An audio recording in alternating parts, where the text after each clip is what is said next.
ഇന്ന് ഒട്ടുമിക്ക പത്രങ്ങളിലെയും പ്രധാന വാർത്ത വളരെ വേദനിപ്പിക്കുന്ന ഒരു വാർത്തയാണ് അല്ലേ? അതെ.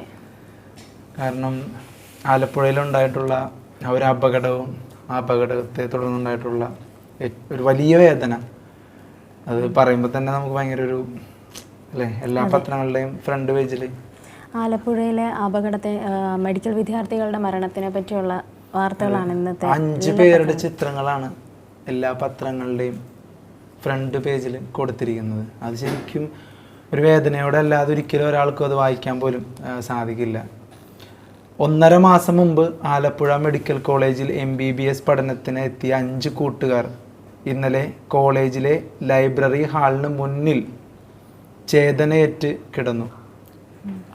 ആ ഒരു വാർത്ത എല്ലാ മാധ്യമങ്ങളും റിപ്പോർട്ട് ചെയ്യുന്നുണ്ട്. ആദ്യത്തെ പേജിൽ തന്നെ അവരുടെ കുടുംബത്തിൻ്റെ ദുഃഖം, ആ നാടിൻ്റെ ദുഃഖം, ആ കൂട്ടുകാരുടെ ദുഃഖം എല്ലാമാണ് പ്രധാന വാർത്തയായിട്ട് വരുന്നത് അല്ലേ? അതെ. ഓവർടേക്ക് ചെയ്തതാണ് ഈ അപകടത്തിൻ്റെ പ്രധാനപ്പെട്ട കാരണമായത്. ഓവർടേക്ക് ചെയ്തതുപോലെ തന്നെ വാഹനത്തിന് ആൾക്കാരുടെ എണ്ണം 11 പേരുണ്ടായിരുന്നു. അത് എത്രയോ 8 പേരെന്തോ ഉൾക്കൊള്ളിക്കാവുന്ന ഒരു വാഹനത്തില് ഒരു 10-11ഓളം പേര് ഉണ്ടായിരുന്നു. അപ്പൊ അതൊക്കെ ഇതിനെ ബാധിച്ചതിന് വണ്ടിയുടെ കാലപ്പഴക്കം പറയുന്നുണ്ട്. അങ്ങനെ ഇതെല്ലാം, പിന്നെ കാലാവസ്ഥ ഒരു വലിയൊരു പ്രശ്നമായിരുന്നു. എല്ലാം കൂടെ നോക്കുമ്പോൾ വിദ്യാർത്ഥികൾ സഞ്ചരിച്ചിരുന്ന ടവേര കാർ അമിത വേഗത്തിൽ മറ്റൊരു വാഹനത്തെ ഓവർടേക്ക് ചെയ്ത ശേഷം പെട്ടെന്ന് ബ്രേക്ക് ഇട്ടതോടെ തെന്നി വലത്തോട്ട് വെട്ടിത്തിരിഞ്ഞ് എതിരെ വന്ന ബസ്സിൽ ഇടിക്കുകയായിരുന്നു. കാറിന്റെ ഇടതുഭാഗമാണ് ബസ്സിൽ ഇടിച്ചത്. കനത്ത മഴയും അപകടത്തിന്റെ ആക്കം കൂട്ടി. അപകടത്തിന്റെ CCTV ദൃശ്യങ്ങൾ പുറത്തു വന്നു. കാർ ഓടിച്ചിരുന്നത് ഗൗരി ശങ്കറാണ്. 5 മാസം മുമ്പാണ് ലൈസൻസ് ലഭിച്ചത്. ഡ്രൈവിംഗിലെ പരിചയക്കുറവ് അപകടത്തിന്റെ തീവ്രത കൂട്ടി. ആലപ്പുഴ RTO AK ദിലീപിന്റെ നേതൃത്വത്തിൽ വാഹനങ്ങൾ പരിശോധിച്ച് ട്രാൻസ്പോർട്ട് കമ്മീഷണർക്ക് റിപ്പോർട്ട് നൽകിയിട്ടുണ്ട്. സിനിമയ്ക്ക് പോകാനായി കാക്കാഴം സ്വദേശി ഷാമിൽ ഖാൻ നിന്ന് വിദ്യാർത്ഥികൾ കാർ വാടകയ്ക്ക് എടുക്കുകയായിരുന്നു. 14 വർഷം പഴക്കമുള്ള കാറിൽ എയർ ബാഗ്, ആന്റിലോക്ക് ബ്രേക്കിംഗ് തുടങ്ങിയ സുരക്ഷാ സംവിധാനങ്ങൾ ഇല്ലാത്തതും അശ്രദ്ധമായ ഡ്രൈവിംഗും അപകടത്തിന്റെ തീവ്രത വർദ്ധിപ്പിക്കുകയായിരുന്നു. CCTV ദൃശ്യങ്ങളുടെ അടിസ്ഥാനത്തിൽ കാർ ഓടിച്ച വിദ്യാർത്ഥികൾക്കെതിരെയും കേസെടുത്തേക്കും. കാറുടമയെയും പോലീസ് വിളിപ്പിച്ചിട്ടുണ്ട്. 5 പേരാണ് മരിച്ചത്. അവരുടെ തന്നെ അശ്രദ്ധയും പിന്നെ പരിചയക്കുറവും, ഡ്രൈവിംഗ് ലൈസൻസ് അടക്കം കിട്ടിയിട്ട് 5 മാസമേ ആയിട്ടുള്ളൂ.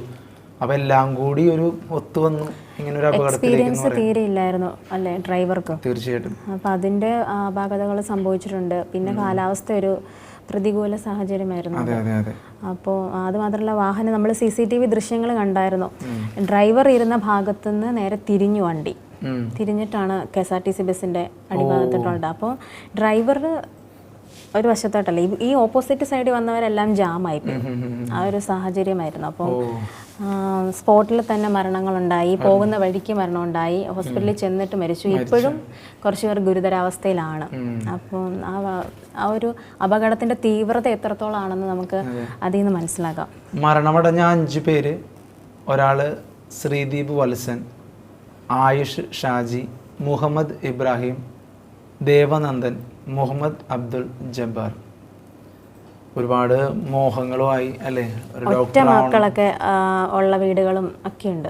ഒരു ഡോക്ടർ ആവണമെന്നുള്ള ഭയങ്കരമായ ഒരു ആഗ്രഹത്തിലാണ് അവര് MBBS ചേർന്ന്. നല്ലൊരു വൈബുള്ള കൂട്ടുകാരായിരുന്നു എന്ന് സമയങ്ങൾ കൊണ്ട് തന്നെ അവര് ഭയങ്കര സെറ്റായി അല്ലേ. അത്രത്തോളം വൈബായിരുന്നു അവരുടെ കോളേജുകളിലും. പക്ഷെ ഇത്തരത്തിലുള്ള യാത്രകൾ എപ്പോഴും ശ്രദ്ധിക്കുക, നമ്മളെല്ലാവരും ശ്രദ്ധിക്കുക. അമിതമായ വേഗതയോ, അതും രാത്രികാലങ്ങളിലൊക്കെ പ്രത്യേകിച്ചും അല്ലേ.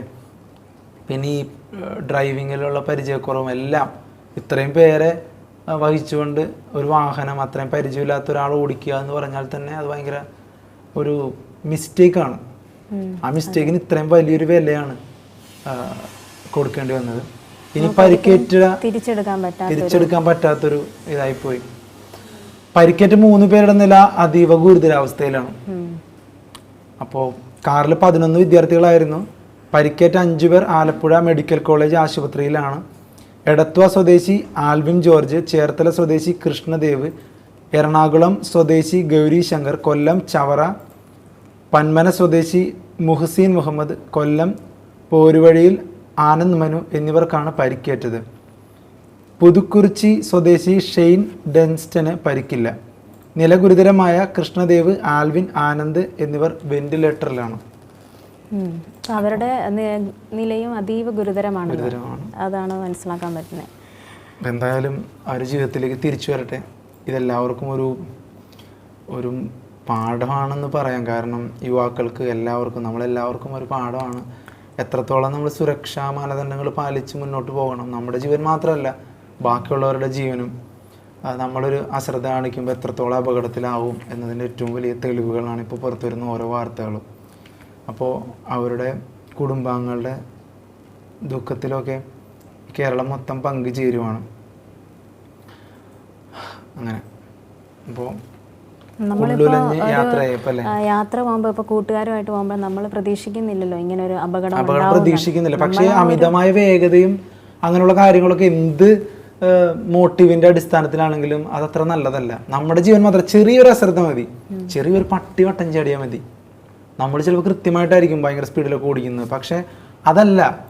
എന്തെങ്കിലുമൊക്കെ ഒരു സാഹചര്യം നമുക്ക് എഗെയിൻസ്റ്റ് ആയിട്ട് വരാൻ അധിക സമയം വേണ്ട. അപ്പോൾ അങ്ങനെ ഒരു സാഹചര്യം ഉണ്ടായാലും തരണം ചെയ്യാൻ സാധിക്കണമെങ്കിൽ അത്രത്തോളം നമ്മൾ സുരക്ഷാ മാനദണ്ഡങ്ങൾ പാലിച്ചിരിക്കണം. അമിത വേഗതയോ മറ്റൊന്നും നമുക്കൊന്നും ചെയ്യാൻ പറ്റില്ല. നമുക്ക് എഗെയിൻസ്റ്റ് ആയ ഒരു ഫാക്ടർ വന്ന് അവിടെ തീർന്നു എന്നുള്ള ഒരു സിറ്റുവേഷൻ വരും. ഇതിപ്പോൾ അത്ര സ്പീഡിൽ പോയവർ പെട്ടെന്ന് ബ്രേക്ക് ഇട്ടതുകൊണ്ടാണ് അങ്ങനത്തെ പ്രശ്നങ്ങൾ ഉണ്ടാകണം. സ്ലിപ്പായി പോയി, പെട്ടെന്ന് ബ്രേക്ക് ഇടുകയാണ്. അതുപോലെ കാലപ്പഴക്കം വന്ന വണ്ടിയാണ്, പല സുരക്ഷാ കാര്യങ്ങളും ആ വണ്ടിയിലില്ല, ഓവർലോഡാണ്. അങ്ങനെ പല സാഹചര്യങ്ങൾ, കാലാവസ്ഥ മോശം, അപ്പോൾ എല്ലാ ഘടകങ്ങളും പ്രതികൂലമായി വന്നു. ആ പ്രതികൂലമായ ആ ഒരു സാഹചര്യമാണ് ഇപ്പം ഇങ്ങനെ ഒരു കാര്യത്തിലേക്ക് കൊണ്ടെത്തിച്ചത്. അതുകൊണ്ട് പ്രതികൂല സാഹചര്യങ്ങൾ ജീവിതത്തിൽ ആർക്കും ഉണ്ടാവാം. പക്ഷെ അത് തരണം ചെയ്യണമെങ്കിൽ കൃത്യമായ രീതിയിൽ ആ പ്രതികൂല സാഹചര്യങ്ങളോട് റിയാക്ട് ചെയ്യണം, റെസ്പോണ്ട് ചെയ്യണം. അപ്പോൾ സുരക്ഷാ മാനദണ്ഡങ്ങൾ തരണം ചെയ്യണം എന്നുള്ള രീതിക്ക് നമ്മൾ തന്നെ ഒരു മുൻകരുതലുകൾ അതെടുക്കുക. അത് തന്നെ തീർച്ചയായിട്ടും. അപ്പോൾ എന്തായാലും മരിച്ചവർക്ക് ആദരാഞ്ജലികൾ പറയുകയാണ്. വേറെ എന്ത് പറയാനല്ലേ.